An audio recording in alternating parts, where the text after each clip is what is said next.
बिस्मिल्लाहिर्रहमानिर्रहीम। Dear students, आज की वीडियो में हम एक्सरसाइज को कवर करने वाले हैं एंड इसके अलावा क्वेश्चन आंसर को डिस्कस करेंगे। तो सबसे पहला क्वेश्चन है कि which halogen will have the least reactivity with alkaline earth metals, यानी कि सबसे ज़्यादा जो कम रिएक्टिव है वो कौन सा हैलोजन है। तो हैलोजेंस के अंदर ना सबसे ज़्यादा रिएक्टिव जो है वो फ्लोरीन होता है और आयोडीन सबसे कम रिएक्टिव होता है, क्योंकि इसका जो साइज़ होता है ना वो बहुत ज़्यादा बड़ा होता है। So iodine, option number B is correct answer. अच्छा, नेक्स्ट है which compound do you expect to be coloured, कौन सा कंपाउंड इन सब में से कलर्ड हो सकता है। तो हमने कलर के बारे में कहाँ पढ़ा था, ट्रांजिशन मेटल्स के अंदर डी ब्लॉक मेटल्स जो हैं वो कलर शो करते हैं। सो डी ब्लॉक मेटल इनमें से कौन सा है, सो निकल क्लोराइड, निकल एक डी ब्लॉक मेटल है तो ये कलर शो करता है। So option number D nickel chloride is correct answer. In which element there exist the strongest force of attraction between atoms. तो अल्कलाइन अर्थ मेटल में मैग्नीशियम का साइज सबसे छोटा होता है, इसलिए एटम्स के दरमियान जो फोर्स होती है ना, फोर्सेस ऑफ अट्रैक्शन, वो ज़्यादा होती है। So magnesium is the correct answer. अच्छा, element of which group are all coloured, कौन से ग्रुप के जो एलिमेंट्स होते हैं वो कलर होते हैं। सो पीरियोडिक टेबल के अंदर जो डी ब्लॉक मेटल्स होते हैं ना वो कलर होते हैं और इस लिस्ट में 6 ग्रुप ट्रांजिशन एलिमेंट्स का होता है। तो option number B is correct. Next next slide पे आए तो यहाँ पे हम डिस्कस करते हैं नेक्स्ट क्वेश्चन को। So which halogen acid is unstable at the room temperature, room temperature पे कौन सा जो हैलोजन एसिड है वो अनस्टेबल होता है। तो हैलोजन हाइड्रोजन आयोडाइड का जो बॉन्ड है ना वो सबसे ज़्यादा वीक होता है, इसलिए ये रूम टेम्परेचर पर जल्दी टूट जाता है और अनस्टेबल होता है। So hydrogen iodide, option number B जो है वो करेक्ट है। तो which oxide is the most basic oxide, periodic table में ना लेफ्ट साइड पर ऑक्साइड ज़्यादातर बेसिक होते हैं, लाइक सोडियम ऑक्साइड जो है ना ये सबसे ज़्यादा बेसिक होता है। नेक्स्ट क्वेश्चन है कि which group element are the most reactive element. तो फर्स्ट ग्रुप के जो एलिमेंट्स होते हैं ना ये बहुत ज़्यादा रिएक्टिव होते हैं। अच्छा, फर्स्ट ग्रुप में क्या होता है कि इनके पास जस्ट एक इलेक्ट्रॉन होता है और ये एक इलेक्ट्रॉन बहुत इजीली लूज कर देते हैं, सो दैट्स वाई ये बहुत ज़्यादा रिएक्टिव होते हैं। नेक्स्ट स्लाइड पे आए तो यहाँ पे the following solution of halogen and sodium halides are mixed together and which solution will turn dark because of the reaction। So chlorine iodine से ज़्यादा रिएक्टिव होता है, इसलिए सोडियम आयोडाइड से आयोडीन निकल जाता है जिससे इसमें रिएक्शन होता है और इससे सोल्यूशन का जो कलर है ना वो डार्क हो जाता है। So chlorine and sodium iodide, option number D is the correct answer. अच्छा, एक्स लाइक मोनोएटॉमिक गैस है, लाइक कोई भी नोबल गैस है, तो इसके बारे में कौन सी स्टेटमेंट ट्रू है। सो एक्स एक नोबल गैस है और ये अनरिएक्टिव है। अनरिएक्टिव क्यों है, क्योंकि जो इसका ऑक्सीडेट होता है ना वो कंप्लीट होता है, इसको इलेक्ट्रॉन लेने की या देने की ज़रूरत नहीं होती और इस वजह से ये किसी दूसरे के एलिमेंट के साथ रिएक्शन ही नहीं देती, तो ये रिएक्ट ही नहीं करती, सो दैट्स वाई ये अनरिएक्टिव होती है। Which property is correct for the group one elements, group one elements के लिए कौन सी प्रॉपर्टी करेक्ट है। तो correct option is option number A, low catalytic activity.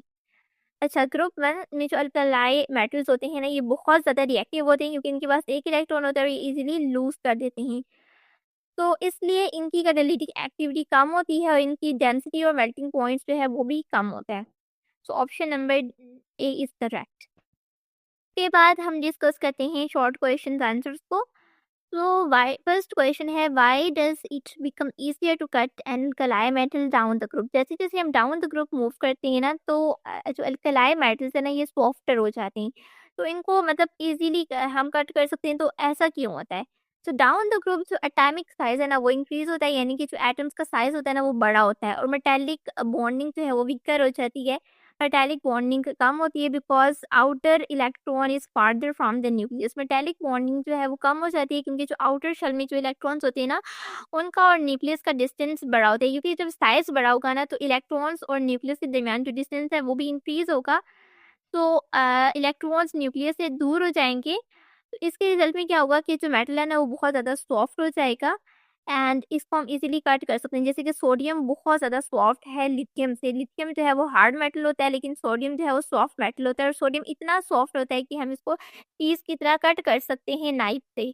और पोटेशियम जो है वो और ज़्यादा सॉफ्ट होता है सोडियम से। इसी तरह सीजियम सबसे ज़्यादा सॉफ्ट मेटल होता है।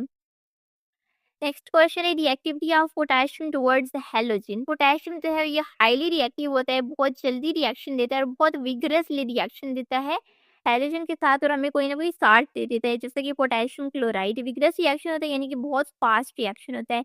अब सिमिलरली पोटेशियम ब्रोमाइड जो है ना वो भी हमें इसी तरह रिएक्शन देता है, और रिएक्शन बहुत ज़्यादा फास्ट और एक्सोथर्मिक होता है, यानी इसमें हीट रिलीज होती है।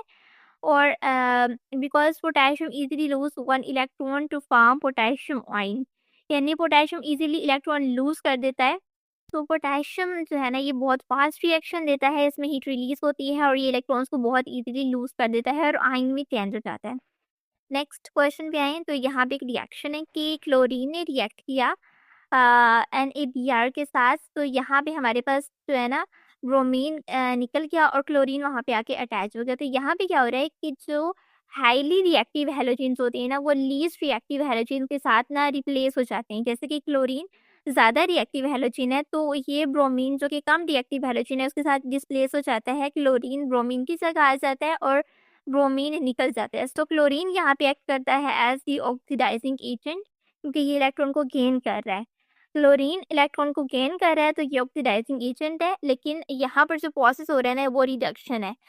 और and electrons to form chloride ions. अब यहाँ पे क्लोरीन ने जो है ना इलेक्ट्रॉन्स को गेन किया तो फ्लोराइड आइन बना दिया। ब्रोमाइड ने क्या किया कि इलेक्ट्रॉन्स को लूज किया और यहाँ पे ये ब्रोमीन की फॉर्म में आ गया है। And NaBr act as a reducing agent, लेकिन यहाँ जो प्रोसेस हो रहा है उसको हम ऑक्सीडेशन कहते हैं। नेक्स्ट क्वेश्चन है कि why does iodine exist as a solid at the room temperature. Iodine solid की फॉर्म में एग्जिस्ट करती है, ग्रे कलर का एक शाइनी सॉलिड होता है। तो क्यों क्यों सॉलिड की फॉर्म में एग्जिस्ट करती है? सो आयोडीन के जो मॉलिक्यूल्स होते हैं ना वो लार्ज होते हैं और उनके दरमियान जो है ना इंटरमोलिकुलर फोर्सेस वैन फोर्सेस बहुत ज़्यादा स्ट्रॉन्ग होती है, अट्रैक्शन बहुत ज़्यादा स्ट्रॉन्ग होती है। So these forces hold the atom closely together. ये जो फोर्सेस होती है ना ये स्ट्रॉन्ग होती हैं, अट्रैक्शन ज़्यादा होती है। तो ये फोर्सेस क्या करती हैं, जो मॉलिक्यूल्स होते हैं ना उनको एक दूसरे के साथ कंबाइन रखती हैं, अटैच रखती हैं, और जिसकी वजह से आयोडीन जो है वो रूम टेम्परेचर पर सॉलिड होता है। अगले क्वेश्चन पे आते हैं। तो हाउ डज निकल कैटालाइज हाइड्रोजनेशन ऑफ ऑयल। यानी निकल क्या करता है, निकल सरफेस प्रोवाइड करता है रिएक्शन के लिए, यानी hydrogen gas and unsaturated oil molecules absorb on the निकल सरफेस। निकल सरफेस प्रोवाइड करता है जहाँ पे जो हाइड्रोजन गैस है ना और जो अनसैचुरेटेड ऑयल है वो एब्जॉर्ब हो जाते हैं निकल की सरफेस पे। और hydrogen atom attach to the double bond and oil become saturated. यानी कि हाइड्रोजन एटम जो है ना वो अटैच होता है और ऑयल जो है वो सैचुरेटेड हो जाता है, हार्डर फैट में चेंज हो जाता है। तो निकल lower activation energy and speed up the reaction without being consumed. निकल क्या करता है, ये एक्टिवेशन एनर्जी को कम करता है और एज अ कैटलिस्ट इसमें काम करता है। रिएक्शन के अंदर कंज्यूम नहीं होता, यूज नहीं होता, जस्ट रिएक्शन को स्पीड अप करता है और रिएक्शन को मतलब रिएक्शन को होने के लिए स्पेस प्रोवाइड करता है, सरफेस देता है। उसके बाद नेक्स्ट हम डिस्कस करते हैं कंस्ट्रक्टेड रिस्पॉन्स क्वेश्चंस को। सो फर्स्ट क्वेश्चन है कि noble gas with the lowest melting point. अच्छा, helium has the lowest melting point because it has the smallest atomic size. Helium जो है ना उसका जो मेल्टिंग पॉइंट है वो सबसे ज़्यादा कम होता है। कम क्यों होता है? क्योंकि उसका एटॉमिक साइज बहुत ज़्यादा छोटा होता है और वीक इंटरमोलिकुलर फोर्सेस होती हैं among the noble gases. So that's why जो हीलियम है ना उसका जो बॉइलिंग पॉइंट है वो सबसे ज़्यादा कम होता है। नेक्स्ट क्वेश्चन है कि reaction of alkali metal with chlorine. जब किसी अल्कलाई मेटल का क्लोरीन के साथ रिएक्शन होता है ना तो वो हमें साल्ट देता है। जितने भी अल्कलाई मेटल्स हैं ना वो क्लोरीन के साथ रिएक्ट करते हैं और वाइट क्रिस्टलाइन आयनिक क्लोराइड्स देती हैं। अच्छा, क्रिस्टलाइन आयनिक क्लोराइड्स देती हैं, यानी कि फॉर एग्जांपल सोडियम ने रिएक्ट किया क्लोरीन के साथ तो सोडियम क्लोराइड बना दिया। अब इन दोनों के दरमियान ना आयनिक बॉन्ड है, आयंस बन जाते हैं, सोडियम पे पॉजिटिव चार्ज आ जाता है, यानी इसने अपने इलेक्ट्रॉन्स दे दिए। क्लोरीन ने वहीं पे इलेक्ट्रॉन्स गेन कर लिए, ले लिए हैं सोडियम से, तो उसमें नेगेटिव चार्ज आ जाता है। तो इस तरह से ये दोनों एक साल्ट बना रहे होते हैं। Reactivity down the group increase होती है, जैसे कि लिथियम जो है वो स्लोली रिएक्ट करता है, बहुत स्लो रिएक्शन देता है। सोडियम रिएक्ट करता है रैपिडली, जल्दी रिएक्शन देता है। पोटेशियम जो है वो बहुत ज़्यादा विगरसली रिएक्शन देता है, फास्ट रिएक्शन देता है। तो जितने भी अल्कलाई मेटल्स हैं वो सब के सब क्लोरीन के साथ रिएक्ट कर सकते हैं, इनफैक्ट करते हैं। थर्ड क्वेश्चन है कि why metals are solid with while non metals are gases और सॉलिड। जितने भी मेटल्स हैं वो सब के सब सॉलिड होते हैं, लेकिन नॉन मेटल्स गैस भी हो सकते हैं और सॉलिड भी हो सकते हैं। ऐसा क्यों? तो metals have strong metallic bonding. Metals के अंदर क्या होता है कि जो मेटालिक बॉन्डिंग है ना वो स्ट्रॉन्ग होती है। इलेक्ट्रॉन्स होते हैं, स्ट्रॉन्ग मेटालिक बॉन्डिंग होती है due to the attraction between positive ions and delocalised electrons. अच्छा, इसमें क्या होता है कि मेटल्स के अंदर इलेक्ट्रॉन्स होते हैं और स्ट्रॉन्ग मेटालिक बॉन्डिंग होती है। क्यों? क्योंकि अट्रैक्शन होती है बिटवीन द पॉजिटिव आयंस और delocalised electron. Electrons negatively charge होते हैं और पॉजिटिव आयंस और इलेक्ट्रॉन्स के दरमियान जो अट्रैक्शन है ना वो स्ट्रॉन्ग होते हैं, क्योंकि हमेशा पॉजिटिव साइन जो है वो नेगेटिव के साथ अट्रैक्ट करता है। तो पॉजिटिव और नेगेटिव के दरमियान अट्रैक्शन स्ट्रॉन्ग होती है। इस स्ट्रॉन्ग अट्रैक्शन की वजह से ये सॉलिड होते हैं। जितने भी मेटल्स होते हैं वो सबके सब सॉलिड की फॉर्म में होती हैं। लेकिन जो नॉन मेटल्स होते हैं ना ये वीक होते हैं। इनमें वीक इंटरमॉलिक्यूलर फोर्सेस होती हैं, यानी कि इनके अंदर जो इंटरमॉलिक्यूलर फोर्सेस होती है ना मॉलिक्यूल्स के अंदर वो वीक होती हैं। तो दैट्स वाई ये एग्जिस्ट करते हैं गैसेस की फॉर्म में भी और ये सॉलिड की फॉर्म में भी एग्जिस्ट कर सकते हैं। अच्छा, 3 एलिमेंट्स जो कि एग्जिस्ट करते हैं एज अ लिक्विड। अच्छा, मरकरी एक मेटल है लेकिन ये लिक्विड की फॉर्म में एग्जिस्ट करता है रूम टेम्परेचर पे। ब्रोमीन जो है ये भी एक नॉन मेटल है लेकिन ये भी लिक्विड की फॉर्म में एग्जिस्ट करता है। और gallium metal near the melt near room temperature, यानी कि गैलियम भी लिक्विड होता है रूम टेम्परेचर पे। उसके बाद नेक्स्ट क्वेश्चन है कि जो ट्रांजिशन एलिमेंट्स होते हैं वो डिफरेंट क्यों होते हैं। ट्रांजिशन एलिमेंट में क्या होता है कि जो डी ऑर्बिटल है ना यानी डी शेल है वो कंप्लीटली फिल नहीं होता, वो पार्शली फिल होता है।